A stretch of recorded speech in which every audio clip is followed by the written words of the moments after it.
کوئی شخص یقین کے ساتھ نہیں کہہ سکتا کہ اب حالات کا کیا رخ ہوگا، اس لیے کہ ظاہر بات ہے قرآن مجید میں مستقبل کے بارے میں خود حضور سے کہلوایا گیا، وَإِنْ أَدْرِي أَقَرِيبٌ أَمْ بَعِيدٌ مَا تُوعَدُونَ۔ لوگوں مجھے معلوم نہیں ہے کہ جس بات کی تمہیں خبر دی جا رہی ہے وہ قریب آ چکا ہے یا دور ہے۔ وَإِنْ أَدْرِي لَعَلَّهُ فِتْنَةٌ لَكُمْ وَمَتَاعٌ إِلَىٰ حِينٍ، اور میں نہیں جانتا، ہو سکتا ہے اللہ کچھ اور مہلت دے دے تمہیں، اور کچھ اور آزمائش جو ہے اس کے لیے تمہارے لیے کوئی اور مہلت عطا فرما دے، ہو سکتا ہے۔ تو میں بھی کسی دعوے سے نہیں کہہ رہا، لیکن دو امکانات ہیں۔ امکان نمبر ایک کیا ہے؟ ابھی عالم اسلام کا ایک سالڈ بلاک ہے جو یہودی ورلڈ آرڈر کی نگاہوں میں کھٹک رہا ہے۔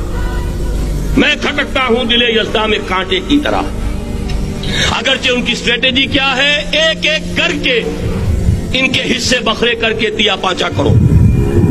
ابھی وہ بلاک کون سا ہے؟ ایران ہے، افغانستان ہے، پاکستان ہے، اور روسی ترکستان سے آزاد ہونے والی جو ریاستیں ہیں، یہ ایک سالڈ بلاک۔ یہ عجمی مسلمان عربی نہیں، عربی گئے، یہ نوٹ کر لیجئے، اس لیے کہ عربوں کو اللہ نے فضیلت دی تھی، محمد ان میں سے تھے صلی اللہ علیہ وسلم، یہ رتبہ بلند بلا جن کو مل گیا۔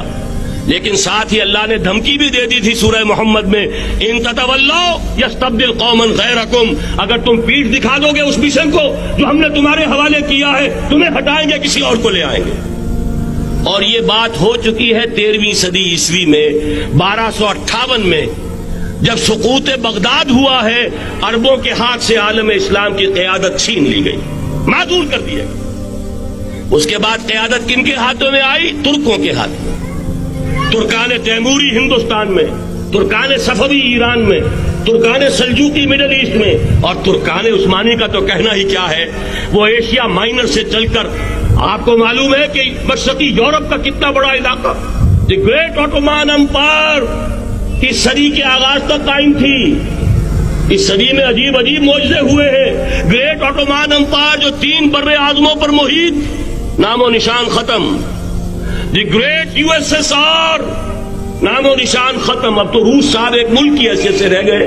یہ اس صدی میں دو اور وقت نہیں ہے میں اور آپ کو کیا بتاؤں، اس صدی میں تو بڑے بڑے عجیب عجوبے ہوئے ہیں، بڑی بڑی 2 عظیم جنگیں ہو چکی ہیں، تیسری جو ہے سر پر کھڑی ہے، دور نہیں ہے، جس کو حدیث میں کہا گیا ہے الملحمۃ العظمی، تاریخ انسانی کی عظیم ترین جنگ، اور وہی صلیبی جنگ جس کا آغاز بوسنیا سے ہو چکا ہے۔ بہرحال اس وقت جو میں کہہ رہا تھا، ورنہ میرے پاس تو یعنی یہ کہ درد دل کہنے کے لیے وقت نہیں ہے، مجھے اپنی بات کو محدود کرنا پڑ رہا ہے، لیکن میں اب آ رہا ہوں اصل موضوع کی طرف، کہ ایک امکان تو یہ ہے کہ اس بلاک میں اسلام کا احیاء ہو، اور اس کے لیے کچھ نویدیں بھی موجود ہیں احادیث نبویہ میں۔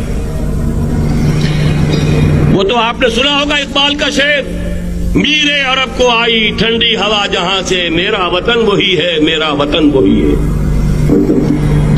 حدیث میں آتا ہے یخرج الناس من المشرق یؤتون للمہدی، یعنی سلطان ہی، مشرق سے فوجیں نکلیں گی یہ جو کہ مہدی کی حکومت قائم کریں گی، اور یہ ہوں گے حضرت فاطمہ کی نسل ہی سے رضی اللہ تعالی عنہا، لیکن عالم عرب کے اندر پھر ایک طاقت بن کر ابھریں گے، باطل کی قوتوں کے خلاف جہاد کریں گے، لیکن ان کو مدد آئے گی 2 طرف سے، ایک زمینی مدد آئے گی مشرق سے، ایک آسمانی مدد آئے گی، عیسیٰ ابن مریم کا نزول، حضرت مسیح علیہ الصلوۃ والسلام جو زندہ آسمان پر اٹھائے گئے تھے نازل ہوں گے، اور در حقیقت ان 2 مددوں کے نتیجے میں پھر یہود کا قلع قمع ہوگا، اور یہی گریٹر اسرائیل ان کا گریٹر گریو یارڈ بن کر رہے گا، عظیم تر قبرستان بن کر رہے گا۔